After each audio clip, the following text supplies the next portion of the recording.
فلاں سے فلاں بزرگ سے آپ بڑی اچھے سے بات کریں، لیکن بات جب ماں باپ کی کرنے کی آئے، ماں باپ سے سننے کی آئے، اللہ اکبر، آپ وہاں پر اپنے چہرے کے زاویے کو بدلتے نظر آئیں۔ میرے پیارے آقا صلی اللہ علیہ وسلم کے پیارے دیوانوں، اسی لیے خدا را ماں باپ سے حسن سلوک کرو۔ تو یہ پہلا درس قرآن دے رہا ہے، ماں باپ سے حسن سلوک کرو۔ وَبِالْوَالِدَيْنِ إِحْسَانًا، ماں باپ کے ساتھ حسن سلوک کرو۔ حسن سلوک کا مطلب کیا ہے؟ ماں باپ سے حسن سلوک کا مطلب یہ ہے، ماں باپ سے جس طریقے سے بات کر، ماں باپ سے اس طریقے سے بات کر جس طریقے سے ایک غلام ایک آقا سے گفتگو کرتا ہے، یعنی جس طریقے سے ہم باس کے سامنے کیسے دب کر رہتے ہیں، باس کے سامنے کیسے سمٹ کر رہتے ہیں، ویسے جب ماں باپ سے گفتگو کر تو اسی انداز کے ساتھ گفتگو کر۔ اور پھر ماں باپ کے ساتھ، اپنے ماں باپ کے سامنے پیر پھیلا کر نہ بیٹھ، ماں باپ اگر نیچے بیٹھیں تو تو اوپر نہ بیٹھ، یہ ماں باپ کے ساتھ حسن سلوک ہے۔ ماں باپ جب گفتگو کریں کان لگا کر سن، درمیان میں ان کی باتوں کو نہ کاٹ، یہ ماں باپ سے حسن سلوک ہے۔ ماں باپ جو حکم دیں، ماں باپ کے کہنے کو مان لے، یہ ماں باپ سے حسن سلوک ہے۔ ماں باپ جو مشورہ دیں اس مشورے کو قبول کر، یہ ماں باپ سے حسن سلوک ہے۔ اور پھر اس کے بعد اللہ اکبر، اگر ماں باپ راستے میں تیرے ساتھ چلیں تو ان کے پیچھے پیچھے چل، یہ ماں باپ کے ساتھ حسن سلوک ہے۔ میرے پیارے آقا صلی اللہ علیہ وسلم کے پیارے دیوانوں، یہ قرآن کا پہلا درس ہے۔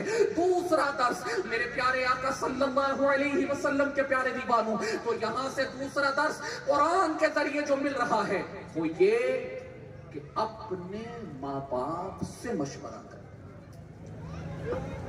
کوئی بندہ دوسرے کام اگر کرتا ہے، کوئی نیا بزنس سیٹ اپ کرتا ہے، تو بندہ مشورے کس سے کرتا ہے؟ جو اس فیلڈ میں ہے بندہ اسی سے مشورے کرتا ہے۔ یہاں تک کہ اگر ماں اور باپ اگر مشورہ دے، بیٹے بچی اچھی ہے، نیک ہے، پرہیزگار ہے، رنگ سانولا ہوا تو کیا بیٹے کر لے، گھر بس جائے گا، تو بیٹا برجستہ کہتا ہے امی زندگی مجھے گزارنی ہے، رہنا مجھے ہے، تو میں اپنی پسند کے ساتھ کروں گا۔ اور آپ دیکھیے جہاں پر یہ میری اپنی پسند آئی نا، وہاں پر آپ دیکھیے گھر جنگ کا میدان بن گیا شادی کے بعد۔ جہاں پر بندے نے اپنی عقل کے گھوڑے دوڑائے، جس ماں کے سامنے تو پیدا ہوا ننگا رہتا تھا، برہنہ رہتا تھا، ستر کو چھپانے کا شعور نہیں تھا، جس ماں باپ نے ستر چھپانے کا شعور دیا، نوالے محبت کو لقمہ حلال کی شکل میں تیرے حلق کے نیچے اتارا، جس ماں نے کھلا پلا کر زندگی کے شعور کو بیدار کیا، کیا صحیح کیا غلط تیرے ماں باپ نے سکھایا۔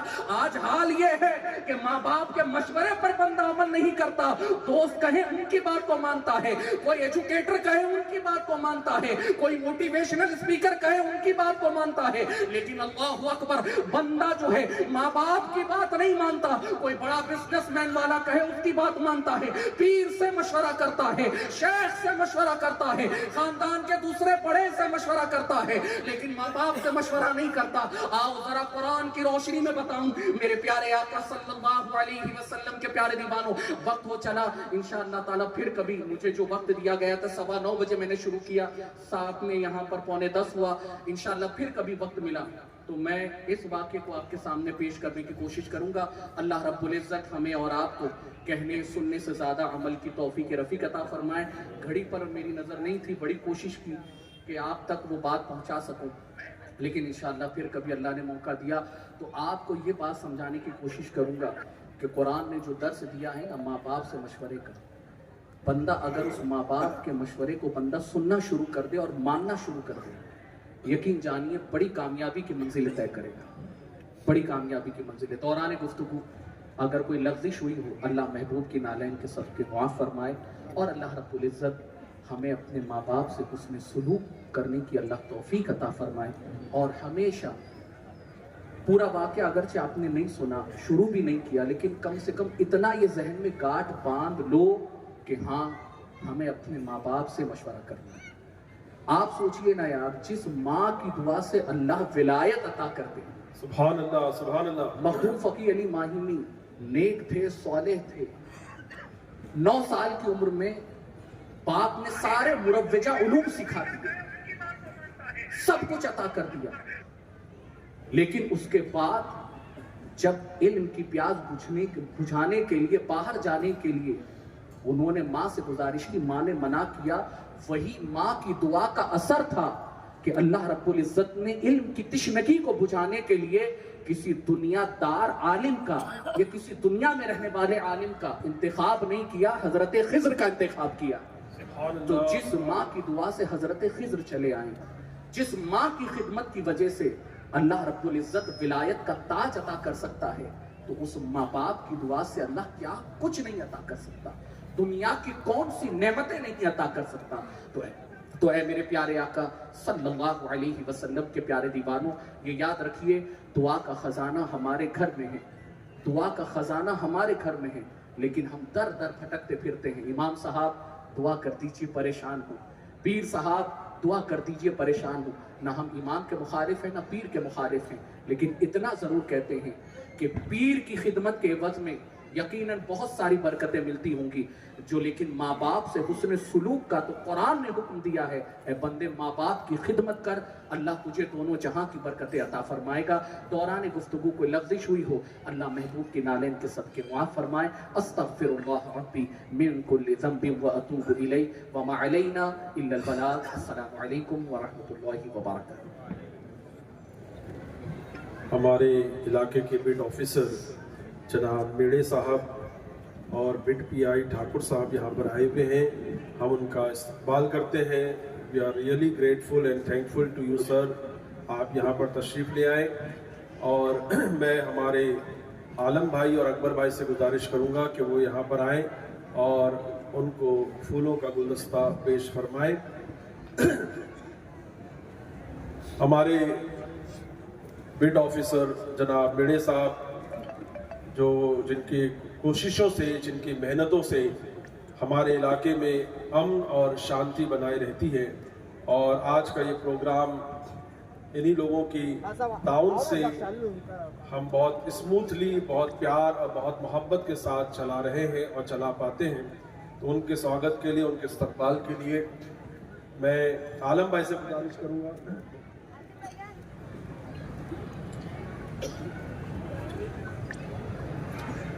اسٹیج پر آئے، جوتا تھوڑا اتار دیجیے تھوڑی تکلیف کر کے پلیز۔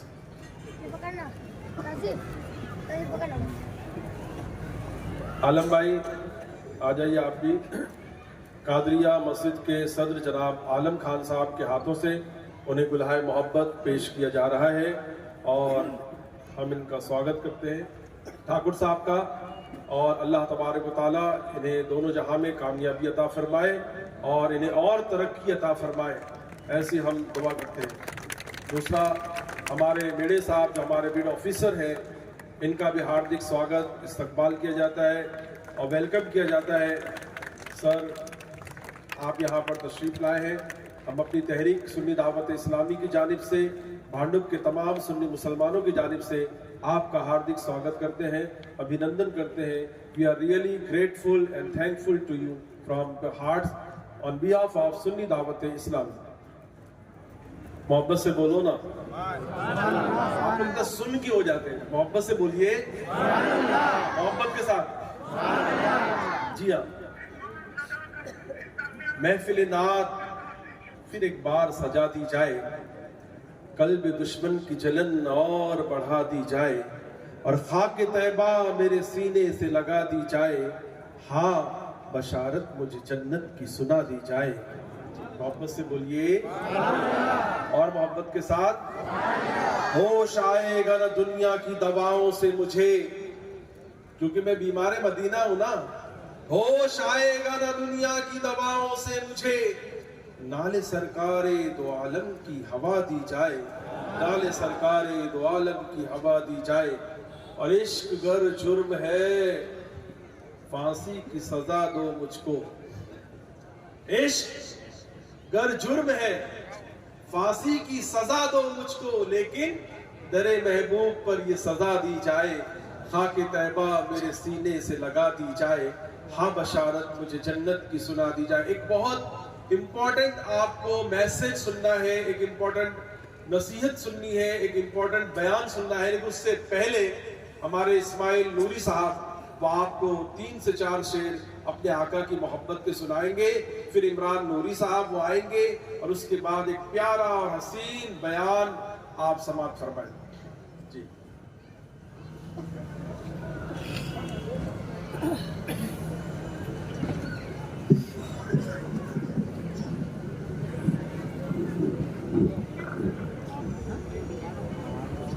السلام علیکم ورحمۃ اللہ تعالیٰ وبرکاتہ۔ میرے ساتھ مل کے پڑھیے صلی اللہ علیہ یا رسول اللہ وسلم علیہ یا حبیب اللہ۔ المدد پیرانے پیر اعظم دستگیر، المدد پیرانے پیر غوث اعظم دستگیر، المدد پیرانے پیر غوث اعظم دستگیر، المدد پیرانے پیر